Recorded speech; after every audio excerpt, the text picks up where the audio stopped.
Bhadra IAS Academy গুৱাহাটীত বহুত এনেকুৱা ধৰণৰ প্ৰতিষ্ঠান আছে আপুনি চানমাৰীৰ পৰা ইয়ালৈ মালিগাঁৱলৈ Bhadra IAS Academy কিয় নিৰ্বাচন কৰিলে একচুৱেলি ৰিভিউজবোৰ পাইছিলোঁ ভাল হয় চ' ভাবিলোঁ ইয়াতেই লওঁ দূৰ হয় তথাপিতো লাইক যদি কোৱালিটি এডুকেশ্যন পাই আছে তেতিয়াহ'লে কষ্টটো মেটাৰ নকৰে ইমান আপুনি কি পঢ়িছিল মই ইঞ্জিনিয়াৰিং কৰি আছোঁ ইঞ্জিনিয়াৰিং ক'ত আছিল আপুনি ভুৱনেশ্বৰ উৰিষ্যা উৰিষ্যা আৰু ইয়াত আহি পিনে আপুনি কি দেখা পাইছে যে আপুনি বাহিৰৰ এখন ভুৱনেশ্বৰ খুব ভাল ঠাই মানুহে ভুৱনেশ্বৰ হেৰি কৰিবলৈ যায়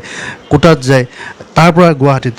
এনেকুৱা এটা আপুনি ভবা ধৰণে এই কোচিং ইনষ্টিটিউটটোৱে আপোনাক দিব পাৰিছেনে হয় হয় বৰ্তমান যেনেকৈ ভাবিছিলোঁ তেনেকৈ পঢ়াই আছে আৰু আশা কৰিছোঁ আগলৈ সেনেকুৱাই থাকে কিমান দিন হ'ল লাইক অলমষ্ট 1 month 1 মান্থত কিবা এটা পৰিৱৰ্তন দেখা পাইছে আটাইতকৈ ভাল লগা দিশ কি ইয়াত একচুৱেলি যোনটো ক্লাছৰুম ন ইয়াতে গম পায় যে এক্সামটো মুহূৰ্ত কিমান মানে লাইক কিমান ইম্পৰ্টেঞ্চ আছে এক্সামটোৰ কাৰণ চব ষ্টুডেণ্ট ছিৰিয়াছভাৱে পঢ়ি আছে মোৰ যিহেতু ছায়েন্স বেকগ্ৰাউণ্ড আছিল আগতে চ' এইটো বেকগ্ৰাউণ্ড টোটেলি বেলেগ হয় মোৰ কাৰণে চ' ইয়াতে আহি পেলাই সেই গভীৰতাটো গম পাই আছোঁ নিশ্চয় শুভেচ্ছা থাকিল আৰু আপুনি Bhadra IAS Academyত আপুনি আজি আহিছে এনেকুৱা এটা কথা হয় নেকি Bhadra IAS Academy যোৱা কেইটামান বছৰত যদি আপুনি ৰিজাল্ট চায় যে ইয়াতে অধ্যয়ন কৰা যথেষ্ট সংখ্যক লোকে তেওঁলোকে এই প্ৰতিযোগিতামূলক পৰীক্ষাত উত্তীৰ্ণ হ'বলৈ সুযোগ পায় ইভেন লাষ্ট যিটো হৈ গ'ল ৰিজাল্ট ওলাইছিল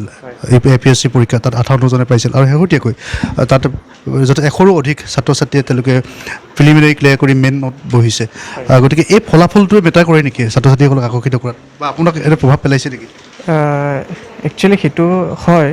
কাৰণ চাওক কোৱালিটি এডুকেশ্যন দিছে সেইকাৰণে ষ্টুডেণ্টবোৰে ভাল ৰিজাল্ট কৰি আছে যদি কোৱালিটি এডুকেশ্যন নিদিলে হয় তেতিয়াহ'লে ইমান এটা ভাল ৰিজাল্ট কৰিব নোৱাৰিলে হয়